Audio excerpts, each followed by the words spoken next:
ارے یہ آج مجھے کہاں لے کر جا رہی ہو؟ میری بیوی نے گاڑی کا رخ کسی انجانے راستے کی طرف کیا تو میں نے حیرت سے اس سے پوچھا، جبکہ وہ مبہم سا مسکرا کر کہنے لگی، آج آپ کو ایک نئی جگہ پر ایک نئی دوست سے ملوانے کے لیے لے کر جا رہی ہوں، آپ میرے ساتھ چلیں گے؟ میری بیوی نے آہستہ سے مجھے کہا تو میں نے جھٹ سے ہاں میں سر ہلا کر کہا، بالکل، کیوں نہیں، میں تمہارے ساتھ تو ہر جگہ جانے کے لیے تیار ہوں۔ میں نے بڑی وارفتہ نظروں سے اپنی بیوی کو دیکھتے ہوئے جب یہ کہا تو وہ ہنستے ہوئے ایک دم چپ کر گئی۔ گاڑی اپنے راستے کی طرف بڑھ رہی تھی اور یہ راستہ انجان سا تھا لیکن پھر بھی جانا پہچانا سا لگ رہا تھا۔ میں ارد گرد دیکھتا ہوا ہلکا سا گنگنا رہا تھا، تبھی گاڑی ایک جگہ پر رکی۔ میں نے سامنے نظر اٹھا کر دیکھا تو حیرت سے دنگ رہ گیا۔ یہ قبرستان تھا۔ آخر ہم یہاں پر کیا کرنے آئے ہیں؟ میں نے دل میں سوچا، لیکن پھر خیال آیا کہ شاید میری بیوی کو کوئی کام ہو، اسی وجہ سے وہ مجھے یہاں پر لے کر آئی ہے۔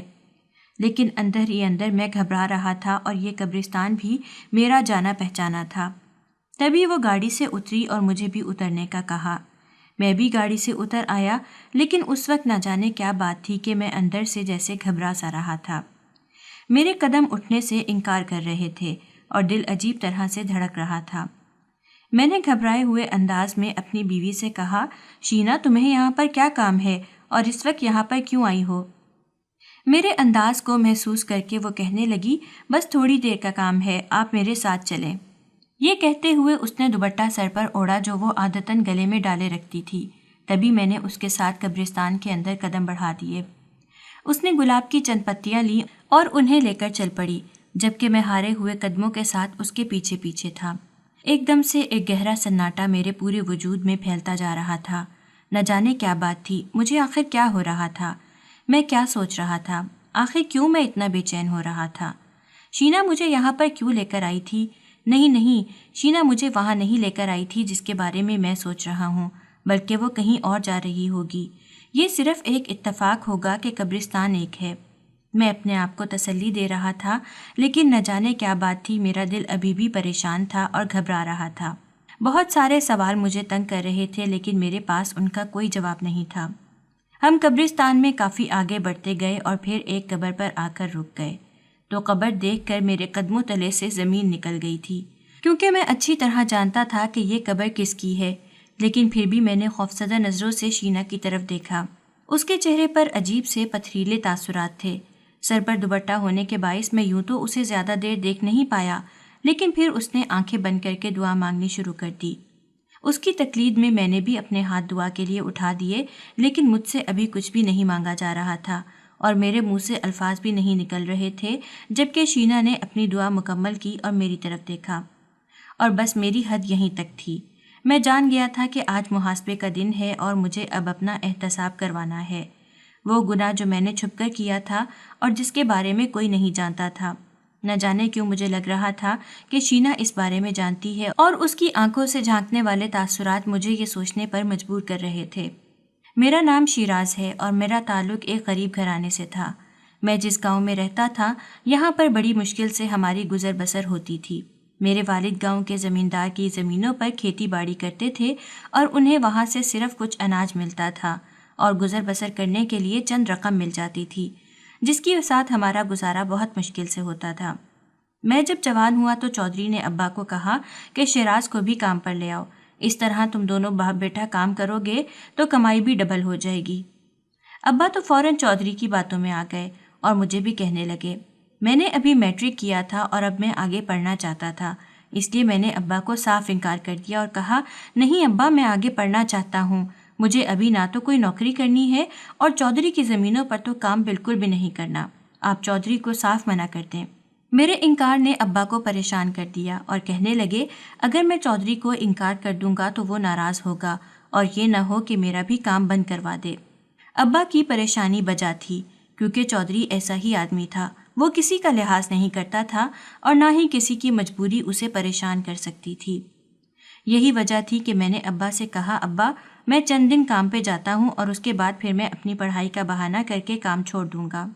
ابا کو میری یہ تدبیر مناسب لگی تھی، اس لیے وہ بھی رضامند ہو گئے اور میں نے ابا کے ساتھ جا کر چودھری کی زمینوں میں کھیتی باڑی کرنی شروع کر دی۔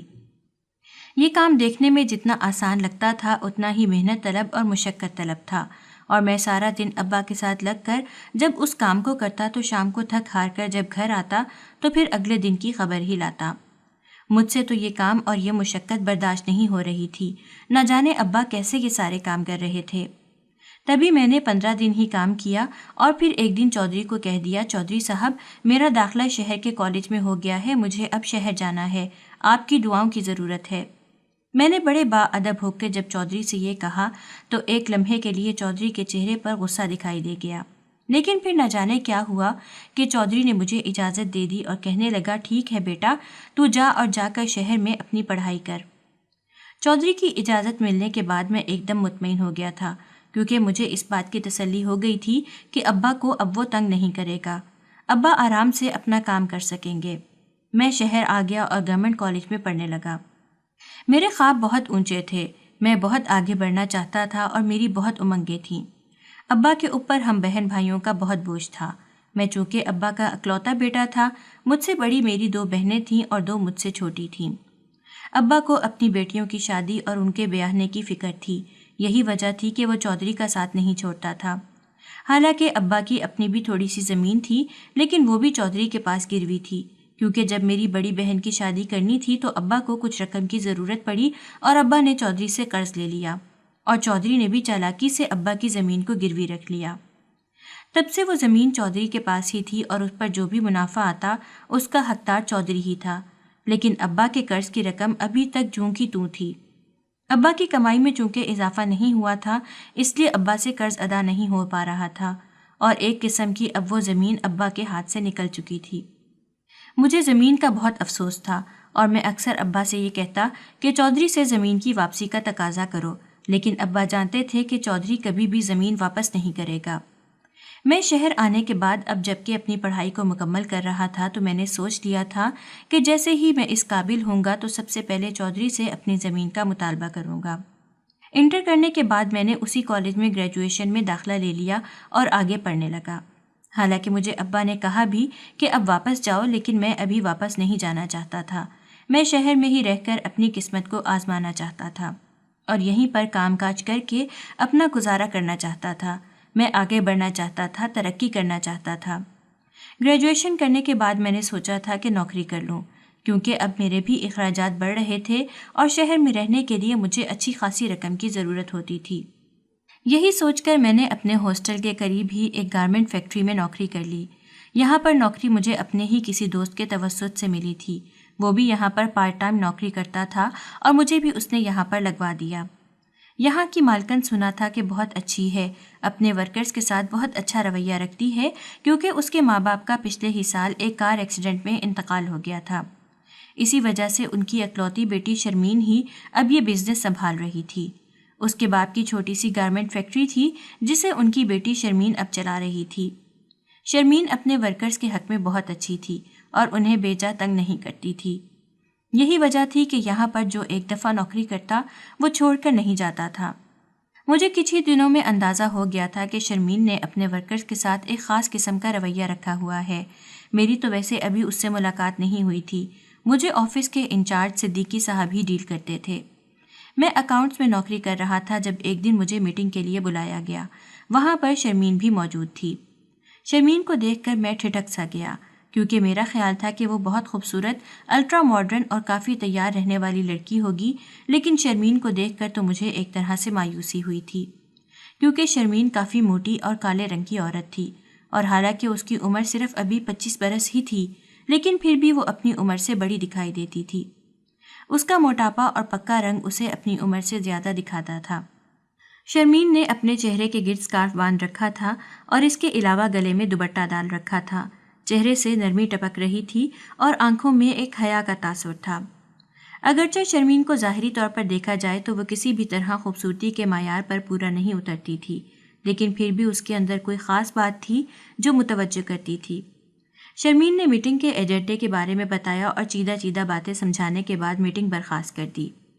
تبھی سب باہر جانے لگے تو شرمین نے آواز دے کر مجھے روک لیا اور کہنے لگی، مسٹر شیراز بات سنیں۔ میں اپنا نام سن کر رک گیا اور تبھی جب سب لوگ باہر چلے گئے تو شرمین کہنے لگی، مسٹر شیراز، میں نے آپ کا کام دیکھا ہے، آپ کا کام بہت اچھا ہے اور آپ کافی محنت سے کام کر رہے ہیں۔ اگر آپ اسی طرح محنت اور ایمانداری سے کام کرتے رہے تو مجھے پوری امید ہے کہ آپ بہت جلد ترقی کریں گے۔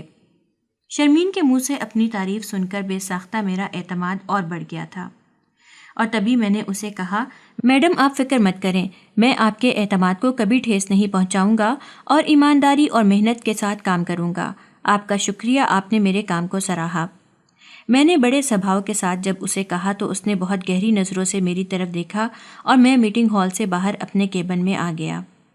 شرمین کی وہ گہری نظریں مجھے اپنے وجود کے گرد محسوس ہو رہی تھیں اور یوں لگ رہا تھا جیسے میں اسے متاثر کر چکا ہوں، لیکن پھر بھی میں نے وہ نہیں سوچا تھا جو ہو گیا۔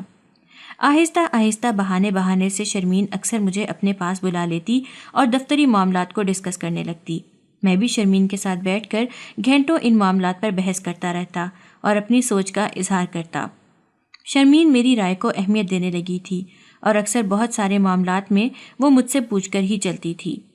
میں اپنے آپ کو اب بڑا 30 مار خان سمجھنے لگا تھا کیونکہ شرمین مجھے خاص اہمیت دینے لگی تھی۔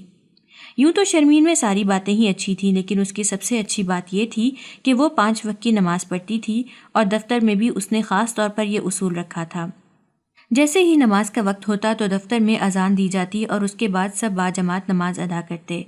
مجھے خود اس وجہ سے دفتر کا ماحول بہت پسند تھا کیونکہ یہاں پر آ کر میں نماز کی پابندی کرنا سیکھ گیا تھا۔ میں اور شرمین آہستہ آہستہ ایک دوسرے کے قریب آتے جا رہے تھے۔ دفتر میں ہمارے متعلق باتیں ہونا شروع ہو گئی تھیں جن کے بارے میں تو جانتا تھا کیونکہ میں انہی لوگوں کے درمیان تو کام کرتا تھا، لیکن شرمین کو اس بارے میں کچھ پتہ نہیں تھا۔ مجھے تو شرمین کی ظاہری خوبصورتی سے زیادہ اس کی دولت اور اس کے بیک گراؤنڈ میں دلچسپی تھی۔ جس طرح گاؤں میں ہم مشکل سے گزر بسر کر رہے تھے اور اپنی زمین چودھری کے پاس گروی رکھوا کر اس کا قرض ادا کرنے کے لیے اتنے سالوں سے ابا محنت کر رہے تھے، اسی وجہ سے میں نے سوچ لیا تھا کہ اب کوئی شارٹ کٹ ہی ہماری زندگی کو بدل سکتا ہے اور ہماری قسمت کو 4 چاند لگا سکتا ہے۔ تبھی ایک دن موقع دیکھ کر میں نے شرمین کو پروپوز کر دیا، حالانکہ میں نے یہ بہت بڑا رسک لیا تھا کیونکہ میں نہیں جانتا تھا کہ شرمین کا جواب کیا ہوگا۔ لیکن میری بات سن کر شرمین کے چہرے پر کئی رنگ آ کر ٹھہر گئے تھے اور پھر اس نے کہا، شیراز، میں خود اپنی زندگی میں ایک جیون ساتھی کی کمی شدت سے محسوس کرتی تھی اور چاہتی تھی کہ میرے لیے کوئی ایسا ساتھی ہو جو بالکل بے غرض ہو کر مجھ سے محبت کرے، اور تمہاری صورت میں میری یہ خواہش پوری ہو گئی۔ میں آج خود کو دنیا کی سب سے خوش قسمت لڑکی سمجھ رہی ہوں کہ اسے اتنا محبت کرنے والا ساتھی ملا۔ میں اس محبت کے سفر میں تمہارے ہمراہ چلنے کو تیار ہوں۔ تم کسی بھی وقت اپنے پیرنٹس کو بلوا لو تو ہم نکاح کر لیتے ہیں۔ شرمین کے اقرار کو سن کر میں ایک دم کھل اٹھا تھا اور میرا دل جیسے اچھل کر رہ گیا تھا۔ تبھی میں نے اسے کہا، شرمین، تم سوچ بھی نہیں سکتی کہ آج تم نے مجھے کتنی بڑی خوشی دی ہے۔ میں آج بے انتہا خوش ہوں اور یقین کرو اس خوشی سے بڑھ کر میری زندگی میں اور کچھ بھی نہیں۔ یوں دنوں میں نے اماں ابا کو شہر بلوا لیا تھا، حالانکہ وہ لوگ یہاں پر آنا نہیں چاہتے تھے۔ ان کا یہی کہنا تھا کہ اگر تم نے شادی کرنی ہے تو گاؤں آؤ اور جس طرح گاؤں کے رسم و رواج ہیں ویسے ہی شادی ہوگی۔ لیکن میں نے ابا کو ساری بات سمجھا دی تھی اور انہیں بتا دیا تھا کہ میری بیوی شہری ہے اور اس کا یہاں پر اپنا بہت بڑا کاروبار ہے، اب شہر میں ہی رہیں گے، اسی وجہ سے شادی شہر میں کر رہے ہیں۔ ابا پہلے تو نہیں مانے لیکن پھر مان گئے تھے اور تبھی ہمارا نکاح سادگی سے ہو گیا تھا۔ میں اور شرمین بے حد خوش تھے۔ ہم کچھ دنوں کے لیے دبئی ہنی مون پر بھی گئے تھے، وہاں پر بھی جا کر ہم ایک ساتھ بے حد خوش تھے۔ شروع کے یہ دن بڑے اچھے گزر گئے تھے، لیکن پھر آہستہ آہستہ جب میں نے لوگوں کے رویوں کو محسوس کرنا شروع کیا، کیونکہ وہ مجھے اور شرمین کو ایک ساتھ دیکھ کر بڑے عجیب سے تاثرات دیتے تھے، اور تبھی مجھے اندازہ ہوا کہ ہم دونوں کا کپل دیکھنے میں کتنا عجیب سا لگتا ہے۔ میں خوش شکل، ہینڈسم اور ایک جوان مرد تھا، جبکہ شرمین موٹی، کالی اور بھدی عورت تھی۔ حالانکہ ہماری عمر میں کوئی اتنا خاص فرق نہیں تھا، لیکن پھر بھی شرمین کے اس حلیے کی وجہ سے اس کی عمر مجھ سے زیادہ لگتی تھی۔ میں اب شرمین سے بیزار سا ہونے لگا تھا، حالانکہ شرمین نے اپنی فیکٹری کا سارا کنٹرول مجھے دے دیا تھا، اور اب وہ گھر پر بیٹھ کر بالکل عام عورتوں کی طرح گھر سنوارتی، سجاتی اور میرے لیے کھانے تیار کرتی۔ مجھے یہ بھی گوارا نہیں تھا۔ میں سارا دن فیکٹری میں کام کر کے گھر آتا تو شرمین تیار ہو کر میرے لیے کھانا لگاتی، لیکن مجھے اب اس کی یہ باتیں بالکل اچھی نہیں لگ رہی تھیں۔ اس کا کالا چہرہ دیکھ کر مجھے عجیب سی کوفت ہوتی تھی اور میں اب اکثر دیر سے آنے لگا تھا۔ کچھ دن تو شرمین نے برداشت کیا اور پھر ایک دن کہنے لگی، شہراز کیا بات ہے، آپ بہت بیزار سے لگتے ہیں، آپ کی طبیعت تو ٹھیک ہے یا کوئی پریشانی ہے؟ شرمین کے اس انداز کو دیکھ کر میں نے اسے کہا، نہیں پریشانی تو کوئی بھی نہیں، بس کام کی تھوڑی زیادتی ہے، آج کل تھوڑا لوڈ بڑا ہوا ہے، اسی وجہ سے کام میں مصروف رہتا ہوں۔ میں نے شرمین کو گول مول سا جواب دیا۔ وہ مطمئن ہوئی یا نہیں ہوئی، لیکن ایک بات تو تھی کہ اب شرمین میری طرف سے تھوڑا ٹھٹک گئی تھی، اور میں ایسا نہیں چاہتا تھا، کیونکہ اگر ایسا ہو جاتا تو شرمین شاید اپنی فیکٹری کے سارے اختیارات مجھ سے واپس لے لیتی، اور میں ایسا ہرگز نہیں چاہتا تھا۔ مجھے اب اس لائف سٹائل کی عادت ہوتی جا رہی تھی، اور میں جس فیکٹری میں پہلے ملازمت کرتا تھا میں اب وہیں کا باس بن گیا تھا، اور میری انا کی تسکین کے لیے یہ بات بہت بڑی تھی۔ شادی کو 6 ماہ ہو چکے تھے اور شرمین اب بھی مجھ پر اسی طرح فدا تھی، لیکن میں اب اس سے مکمل بیزار تھا۔ میں اب اس کے ساتھ رہنا نہیں چاہتا تھا، اس لیے میں نے سوچ لیا تھا کہ کسی طریقے سے شرمین کو اپنے راستے سے ہٹا دوں گا تاکہ اس کی ساری دولت پہ قبضہ کر کے عیش کی زندگی گزاروں۔ ایک دو بار یہ خیال دل میں آیا بھی تو میں نے مختلف منصوبے بنانا شروع کر دیے، لیکن پھر رک جاتا۔ میری بیوی کا نیک چہرہ میرے سامنے آ جاتا، کیونکہ وہ لڑکی تہجد میں اٹھ کر میرے لیے دعائیں مانگتی تھی۔ میری لمبی زندگی اور میری لمبی عمر اور صحت کے لیے وہ رو رو کر اللہ کے آگے گڑ گڑاتی تھی۔ میں پھر شرمندہ ہو جاتا اور اپنے خیالات پر مجھے خود ہی افسوس ہوتا۔ لیکن ایک بات تو طے تھی کہ اب شرمین میرے دل سے اپنی محبت کھو چکی تھی۔ وہ جو میں وقتی طور پر اس پہ فدا ہوا تھا، اب اس محبت کا نام و نشان نہیں تھا، بلکہ بس یہ مجبوری کا رشتہ نبھا رہا تھا۔ اسی لیے میں نے سوچ لیا تھا کہ کسی بھی طریقے سے شرمین کو اپنے راستے سے ہٹا دوں گا اور پھر ایک اچھی زندگی گزاروں گا۔ لیکن شرمین کی نیک فطرت اور اچھی عادت مجھے ایسا کرنے سے روک رہی تھی، اور میں اپنے آپ میں ہی شرمندہ ہو کر رہ جاتا۔ تبھی انہی دنوں میں ہماری فیکٹری میں ایک نئی لڑکی آئی، جسے میری سیکرٹری کے طور پر تعینات کیا گیا تھا۔ اس کا نام شینا تھا، اور شینا بہت شوخ و چنچل، خوبصورت اور پڑھی لکھی لڑکی تھی۔ وہ ایک اچھے گھرانے سے تعلق رکھتی تھی، آج کل تجربہ حاصل کرنے کے لیے فیکٹری میں ملازمت کر رہی تھی۔ شینا کو دیکھ کر میں ٹھٹک سا گیا تھا۔ وہ ویسی ہی تھی جیسی ہم سفر میں چاہتا تھا، بہت سلجھی ہوئی، شوخ اور چنچل سی لڑکی، ہر دم مسکرانے والی اور ہلکا پھلکا سا تیار ہو کر رہنے والی۔ شینا کا لباس بھی جدید تراش خراش کا حامل ہوتا۔ وہ ماڈرن طرز کا لباس پہنتی تھی جو اس کے اوپر بے حد جچتا تھا۔ چند ہی دنوں میں شینا نے مجھے چاروں شانے چت کر دیا۔ اس کی محبت میرے دل میں بڑھ گئی تھی، اور میں اب بہانے سے اکثر اسے اپنے کمرے میں بلوا لیتا اور اس کے ساتھ یوں ہی ادھر ادھر کی بے مقصد باتیں کرتا رہتا۔ آہستہ آہستہ شینا نے میرے دل میں ایک ایسا مقام پیدا کر لیا تھا جو اب کسی بھی طریقے سے ختم نہیں ہو سکتا تھا۔ اسی لیے میں اب مزید شینا سے دور نہیں رہ سکتا تھا، کیونکہ مجھے یوں لگتا تھا کہ شینا میرے لیے لازم و ملزوم بن چکی ہے۔ اسی لیے میں نے ایک رات منصوبہ بنایا اور اپنی سوئی ہوئی بیوی کو قتل کر دیا۔ میں نے اسے تکیے سے اس کا گلا دبا کر قتل کیا تھا، کیونکہ میں جانتا تھا کہ شرمین کو سانس کا مرض لاحق تھا۔ یہی وجہ تھی کہ کسی کو بھی اس بات کا شک نہیں ہوگا، اور وہی ہوا۔ کسی نے بھی اس بات کا شک نہیں کیا کہ میں نے شینا کو قتل کیا ہے، کیونکہ سب کو یہی لگا کہ سوتے ہوئے شینا کا سانس خراب ہوا، اور جس کے بعد وہ جانبر نہ ہو سکی۔ میں نے ہر ایک کے سامنے گہرے دکھ کا اظہار کیا، اپنے دوستوں، شینا کے دوستوں، فیکٹری کے ملازموں، سب کے سامنے میں مظلوم بنا رہا۔ ہر کوئی مجھ سے اس بات کا افسوس کر رہا تھا۔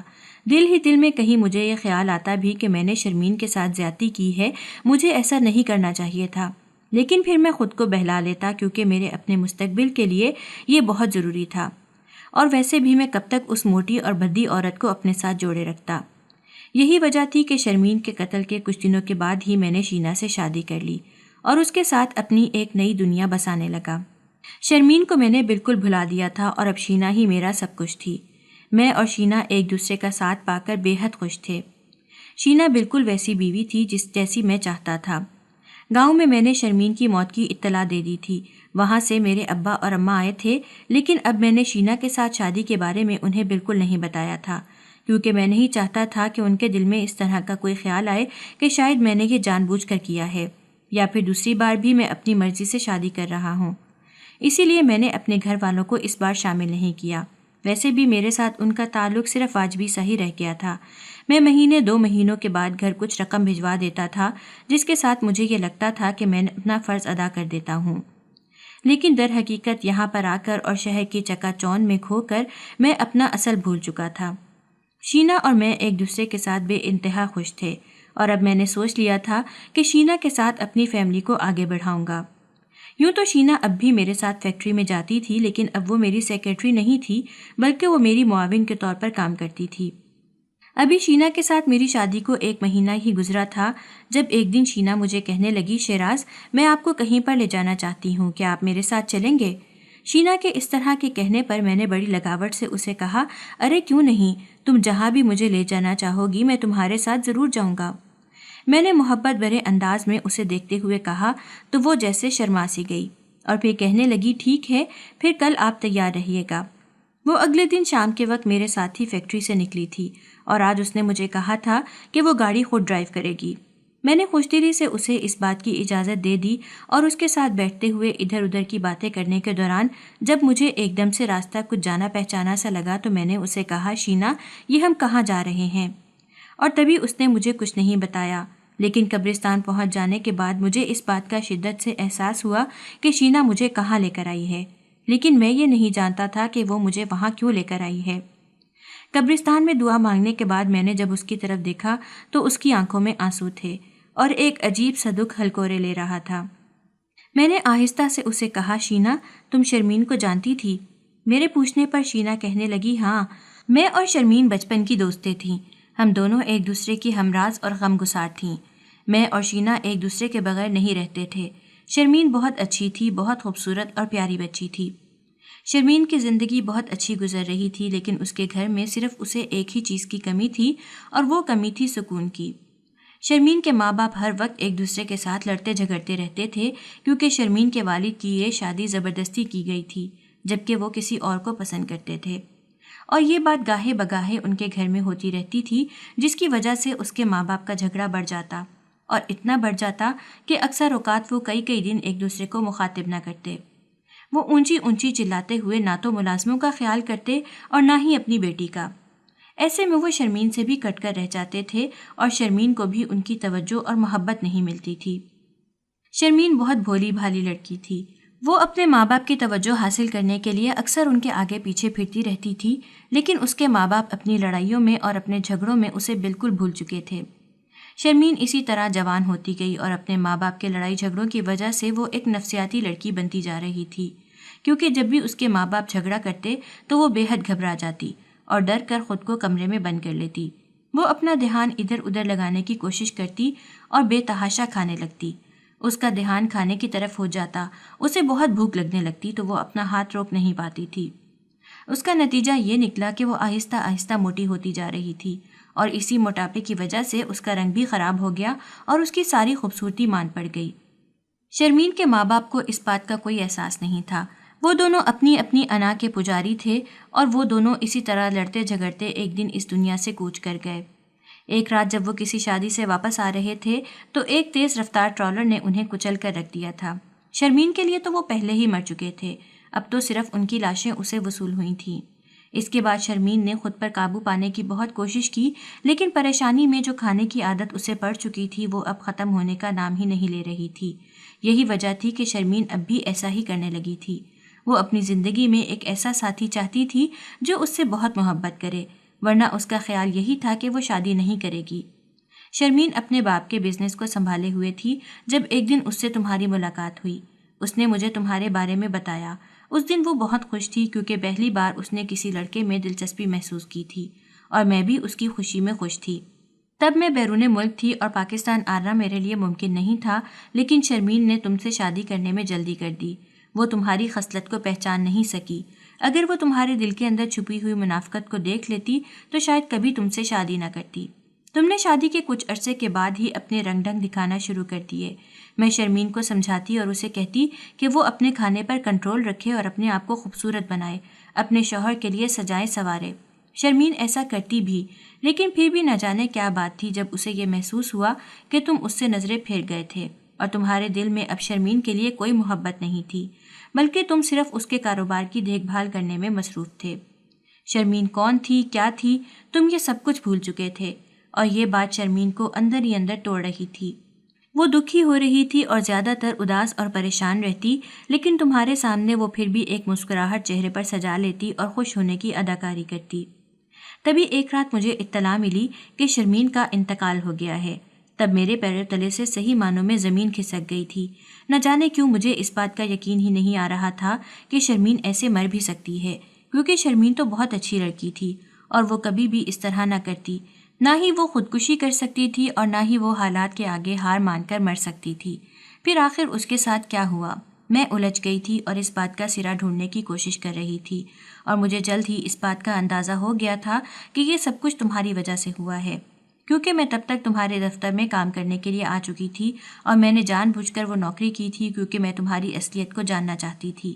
میں نے شرمین کو بھی نہیں بتایا تھا کہ میں اس کی فیکٹری میں ملازمت کر رہی ہوں، کیونکہ میں تمہاری اصلیت تک پہنچ کر شرمین کو وہ سب کچھ بتانا چاہتی تھی، اور اگر میں شرمین کو بتا دیتی تو وہ مجھے منع کر دیتی، لیکن اس سے پہلے ہی تم نے شرمین کو مار دیا۔ ہاں، میں جانتی ہوں شیراز کہ تم نے شرمین کو مارا ہے، کیونکہ میری دوست ایسے کبھی نہیں مر سکتی۔ شینا نے یہ کہتے ہوئے حقیقت کا ایک ایسا آئینہ میرے سامنے رکھا کہ اس میں اپنا گھناؤنا اور بھیانک چہرہ دیکھ کر میں خود سے ہی نظر نہیں ملا پا رہا تھا، بلکہ اس آئینے میں میرا چہرہ اتنا مکروہ نظر آ رہا تھا کہ میں خود اپنے آپ سے خوف کھا رہا تھا۔ تبھی وہ کہنے لگی کہ میں بہت پہلے سے تمہاری حقیقت کے بارے میں جانتی تھی، لیکن میں چاہتی تھی کہ تم خود اپنے منہ سے گناہ کا اعتراف کرو۔ کبھی تو تمہیں پچھتاوا ہو، کبھی تو تم سوچو کہ تم نے شرمین کو ناحق مارا ہے، لیکن تم اپنی زندگی میں مگن ہو گئے تھے، یہاں تک کہ شرمین کا خیال بھی کبھی تمہیں نہیں آتا تھا۔ تم ہمیشہ اپنے آپ کو دیکھتے تھے اور اپنی خوشی کے بارے میں سوچتے تھے۔ میں تم سے شادی تو کر چکی تھی، لیکن مجھے سمجھ نہیں آ رہی تھی کہ میں کس طرح تمہارے منہ سے اگلواؤں، اور پھر آج مجھے اس سے بہتر اور کوئی طریقہ نہیں لگا، کیونکہ یہاں پر جہاں سب ایک مٹی کے نیچے سو رہے ہیں تم کبھی بھی جھوٹ نہیں بول سکو گے۔ میں جانتی تھی کہ یہاں پر تمہاری آنکھوں سے سچ ظاہر ہو ہی جائے گا اور تم اپنے گناہ کا اعتراف کر لو گے۔ تم نے جو بھی کیا بہت برا کیا۔ اگر تمہیں شرمین کی دولت چاہیے تھی تو تم اسے ایک بار کہہ کر تو دیکھتے، وہ ساری دولت تم پر وار دیتی اور اف بھی نہ کرتی، لیکن تم نے اس کی محبت کو سمجھا ہی نہیں، بلکہ الٹا اس کے لیے مصیبت بن گئے اور پھر ایک قاتل بن گئے۔ آخر تمہارے نیچ پن کی کوئی تو حد ہوگی، تمہاری گراوٹ کہیں تو ختم ہوتی ہوگی۔ شینا نے نفرت سے کہتے ہوئے مجھے دیکھ کر ایک طرف تھوکا اور مجھے یوں لگا کہ جیسے میں بالکل زیرو ہو گیا ہوں، میں جیسے زمین کے اندر گڑ کر رہ گیا ہوں۔ شینا کی یہ نفرت مجھ سے دیکھی نہیں جا رہی تھی، کیونکہ میں نے سچے دل سے شینا سے محبت کی تھی۔ اب مجھے اندازہ ہو رہا تھا کہ میری نفرت شرمین کے لیے کتنی زیادہ اذیت کا باعث ہوگی، وہ جو میری ایک نظر التفات کی منتظر رہتی اور میرے آنے پر میری پسند کے کھانے مجھے پیش کرتی اور میرے آگے پیچھے پھرتی رہتی تھی، حالانکہ وہ ساری جائیداد دولت سب اسی کا تھا، لیکن پھر بھی اس نے کبھی مجھے جتایا نہیں، اور بالکل ایک گھریلو عورت کی طرح، ایک اچھی بیوی کی طرح میری نظروں میں اچھی بننے کے لیے وہ سب کچھ کرتی رہی جو کسی بھی مرد کو اچھا لگ سکتا ہے۔ لیکن میں ایک گھٹیا مرد تھا جسے اس کی محبت اور اس کی دیوانگی نظر نہیں آئی، بلکہ اس کا جسم نظر آیا جو موٹا تھا اور اس کا رنگ نظر آیا جو کالا تھا، اور اب وہی سب کچھ شینا میرے ساتھ کر رہی تھی، اور یہاں پر آ کر میں جیسے مٹی کی ڈھیری بنتا جا رہا تھا۔ میں سمجھ گیا تھا کہ وقت نے میری چال مجھ پر ہی پلٹ دی ہے۔ شینا میرے بارے میں سب کچھ جانتی ہے، لیکن اب وقت میرے ہاتھوں سے نکل چکا تھا، کیونکہ شرمین اس دنیا سے جا چکی تھی۔ اگر وہ اس دنیا میں ہوتی تو شاید میں اس سے معافی مانگ لیتا، اس کے پیر پکڑ لیتا اور اپنے گناہ اس سے معاف کروا لیتا، لیکن نہیں، میں نے واقعی جلد بازی میں کام لیا اور شرمین کو مار دیا۔ آخر میرے ہاتھ میں کیا آیا؟ آج میں ایک ذلت بھری زندگی گزار رہا ہوں۔ شینا کے کہنے کے مطابق وہ شرمین کے ساتھ 50-50 کی پارٹنر تھی، اور یہ بات میں بھی جانتا تھا کہ شرمین کے ساتھ کوئی پارٹنر ہے، لیکن شرمین نے کبھی اس کا ذکر نہیں کیا تھا۔ اب جب شینا نے مجھے فیکٹری سے بے دخل کر دیا اور شرمین کے اثاثوں کو اس نے ایک چیریٹی کے نام کر دیا تو میں حیرت سے ہکا بکا رہ گیا تھا، کیونکہ میں جس کنڈیشن میں پہلے تھا واپس اسی کنڈیشن میں آ چکا تھا۔ میں اب پھر خالی ہاتھ تھا اور میرے پاس کرنے کے لیے کچھ بھی نہیں تھا، نہ تو مجھے شینا کی محبت ملی اور نہ ہی شرمین میرے ساتھ رہی۔ دونوں عورتیں میری زندگی میں آئیں، ایک کو میں نے بے حد چاہا اور ایک نے مجھے بے حد چاہا، اور میں نے دونوں کی قدر نہیں کی بلکہ ان کے ساتھ ایک سودے بازی کا رشتہ رکھا، اور وہ رشتہ ایسا تھا جس میں میرا اپنا فائدہ تھا، اور اب جب میں وہ سب کچھ سوچتا ہوں تو جیسے نیم پاگل سا ہو جاتا ہوں۔ میرے ہاتھ میں کچھ بھی نہیں ہے، بالکل خالی ہاتھ رہ چکا ہوں۔ شینا نے مجھ سے شرمین کا گھر بھی لے لیا تھا کیونکہ وہ اس کا اختیار رکھتی تھی، لیکن میں نے شینا کو سمجھانے کی بہت کوشش کی، اسے منانے کی بہت کوشش کی، لیکن وہ کسی طور نہیں مانی تھی۔ اس کا یہی کہنا تھا کہ تم اپنے کیے کی سزا بھگت رہے ہو۔ میں نے پہلے بھی تم پر بہت مہربانی کی، لیکن اب اور نہیں۔ میں جب جب تمہاری شکل دیکھتی ہوں مجھے اپنی دوست کا مرا ہوا چہرہ یاد آتا ہے۔ یا تو تم اپنا گناہ قبول کر کے سرنڈر کر دو اور اپنی گرفتاری دے دو، ورنہ پھر تمہارے لیے یہی سزا کافی ہے کہ جس دولت کو پانے کے لیے تم نے وہ سارا ڈھونگ رچایا اور میری دوست کو قتل کیا، اب وہی دولت تم سے دور ہو گئی ہے۔ شینا کے لہجے کی نفرت مجھے اندر تک کاٹ گئی تھی اور میں سمجھ نہیں پا رہا تھا کہ اب آگے زندگی میں کیا کروں گا۔ اس بات کو گزرے ہوئے اب 2 سال ہو چکے ہیں اور یہ 2 سال میں نے گاؤں میں آ کر اپنے کمرے میں گزار دیے ہیں۔ ایک لمحے کے لیے بھی باہر نہیں نکلتا۔ میرے ماں باپ میری اس حالت کی وجہ سے پریشان رہتے ہیں۔ ابا تو مجھے سمجھا سمجھا کر تھک چکے ہیں۔ انہیں ایسا ہی لگتا ہے کہ جیسے میں نے شرمین کے مرنے کا غم لے لیا ہے اور اس کی وجہ سے میں اس حالت تک پہنچ گیا ہوں، جبکہ اصل بات کیا ہے یہ میں انہیں کبھی نہیں بتا سکتا، کیونکہ اگر میں انہیں بتا دیتا تو شاید میں یہاں سے بھی دھتکار دیا جاتا اور میرے پاس اب زندگی گزارنے کے لیے کہیں کوئی ٹھکانہ نہیں تھا۔ مجھے سمجھ نہیں آ رہی تھی کہ اب میں آگے کیا کروں۔ میری ذہنی حالت اتنی پست ہو چکی تھی کہ مجھے اکثر اپنے سامنے شرمین کھڑی دکھائی دیتی اور میں روتے ہوئے اس سے معافی مانگنے لگ جاتا۔ میں اکثر گاؤں سے جب کبھی بھاگ جاتا تو کئی دن گھر واپس نہیں آتا، بلکہ شرمین کی قبر کے سرہانے جا کر بیٹھ جاتا۔ میرا وہ گناہ جو میں نے اندھیری رات میں کیا تھا اب مجھے دن کی روشنی میں بھی آ کر تنگ کرنے لگا تھا اور بار بار مجھے شرمین کا چہرہ اور اس کی باتیں یاد آتی تھیں۔ مجھے اب صحیح معنوں میں احساس ہوتا تھا کہ میں نے ہیرا گوا دیا تھا۔ کیا ہوا جو شرمین ظاہری طور پر خوبصورت نہیں تھی، موٹی تھی، اسے پیار سے سمجھایا جا سکتا تھا، میں اسے اپنے طریقے سے اپنی پسند کے سانچے میں ڈھال سکتا تھا۔ وہ میری بات ضرور مانتی کیونکہ وہ اتنی ہی محبت کرتی تھی مجھ سے، لیکن میں نے شرمین کو 1% بھی رعایت نہیں دی، حالانکہ میں اسے اچھی طرح جانتا تھا اور اس کی ظاہری صورتحال سے واقف تھا۔ اس کے باوجود میں نے اس سے شادی کی تھی اور یہ صرف میرا لالچ تھا جس نے مجھے مجبور کیا تھا، ورنہ میں تو کبھی بھی شرمین کو نہیں چاہتا تھا۔ پھر بھی میں کبھی اس کا خیر خواہ نہیں بنا، کبھی اس سے محبت نہیں کی۔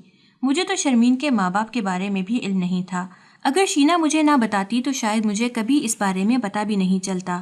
میں اس کے بارے میں کتنا لا علم تھا اور اس کے بارے میں کچھ بھی نہیں جانتا تھا، اور وہ محبت کرتی تھی تبھی میرا خیال رکھتی تھی اور کبھی اس نے مجھے یہ بات جتائی بھی نہیں۔ اس کی محبت سچی تھی اور میری محبت لالچ سے بھری ہوئی تھی۔ یہی وجہ تھی کہ آج میں اکیلا رہ گیا تھا اور شرمین مر کر بھی امر ہو گئی تھی۔ میں اب زندہ رہ کر بھی خود سے نظریں نہیں ملا پا رہا تھا۔ میں اب پچھتا رہا تھا اور پچھتاوے کے علاوہ میرے پاس اور کچھ بھی نہیں تھا۔ شاید اب میری ساری زندگی اسی طرح گزرنے والی تھی۔